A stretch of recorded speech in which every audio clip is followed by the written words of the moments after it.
Hey tribe, it's me, Kiki T, and I am back for another video with you all. If this is your first time to my channel, welcome. Thank you for coming to be a part of the tribe. If you're a returning subscriber, thanks for being here as usual. You can make this channel what it is, because if it wasn't for you being here, then Urban Kate wouldn't be. So thank you. Today's video, we're going to be talking about respecting your man and why it's important. So the first thing is, first let's talk about why it's important. So in the Bible, it says that wives should respect their husbands. Now, if you're not married to this man, but you want to be married to this man, or you want to be married in general, then you should be respecting the man that you're with. And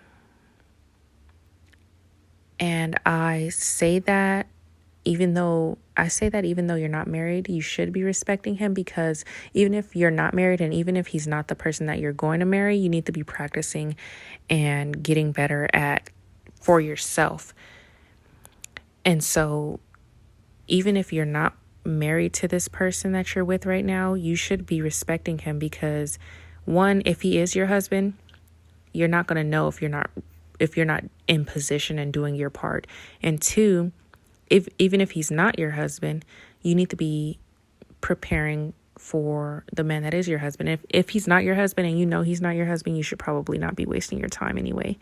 But that's just my personal opinion. I'm not going to tell you guys to get out of any relationships that you're in, unless it's abusive and you know, like, it's toxic. Then I would encourage you to get out of it. But for the most part, I'm not going to just tell you guys to get out of a relationship, because you don't know if he's going to be your husband or not. Let's be real. At one point in time, I thought I knew who my husband was, but I didn't. So anyway, that's a little side note. But it's important to be respecting the man that you're with, because the Bible has told us that men need respect. And so men translate respect into love. Like, respect is the equivalent for love to them. So if you're not respecting him, he's not going to feel loved.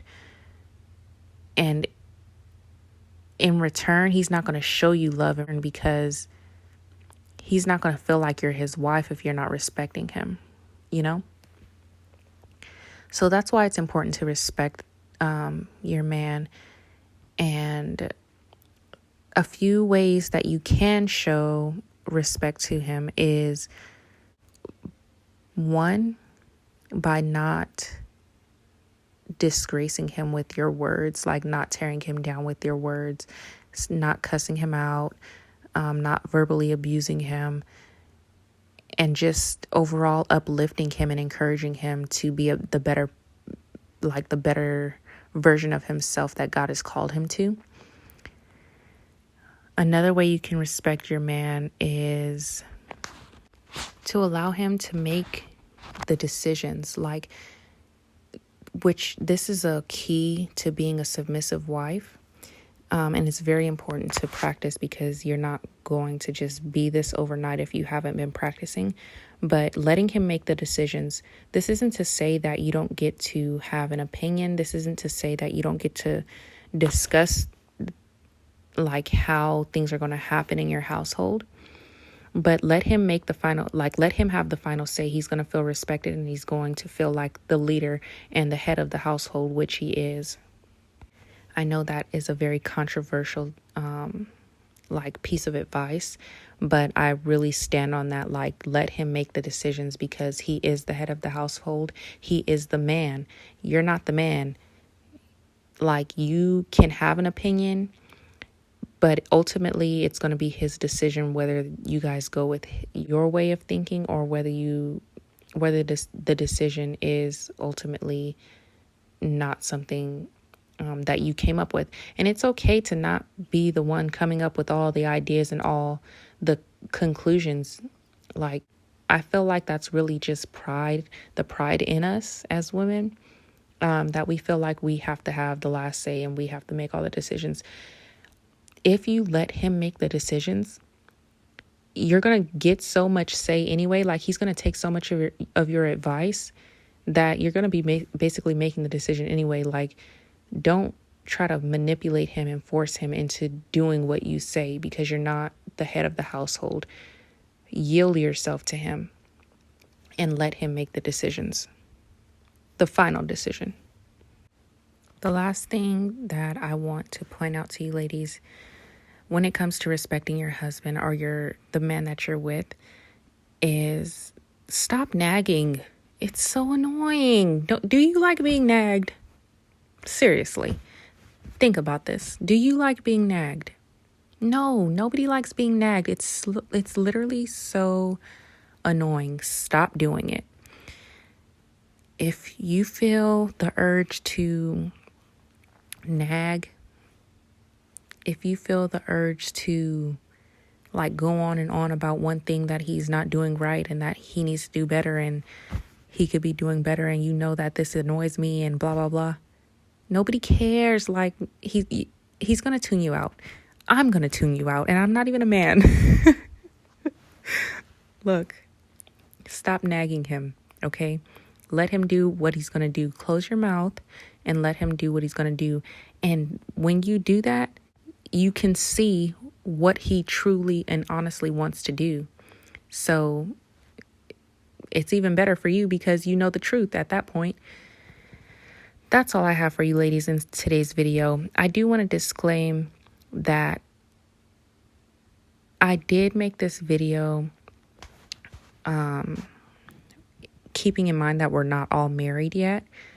And so you should be practicing how to be a respectful wife, even if you're not married, even if you're not married to the person that you're with. However, I want you ladies to be very careful if you're not married to the person that you're with. I want you to be discerning, and I want you to be very prayerful, because even if this is the person, even if this is not the person that you're going to end up marrying, if this is not the person that you're going to end up marrying, it can be hurtful when it comes to an end.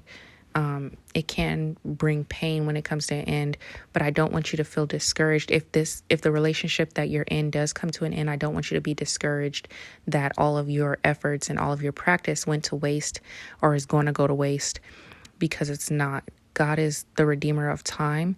And if you're not going to marry, if you don't end up marrying the person that you're with, it's okay, because you still put yourself in a position to be with the man that you will marry. You still put yourself in a position to find your husband, or for your husband to find you.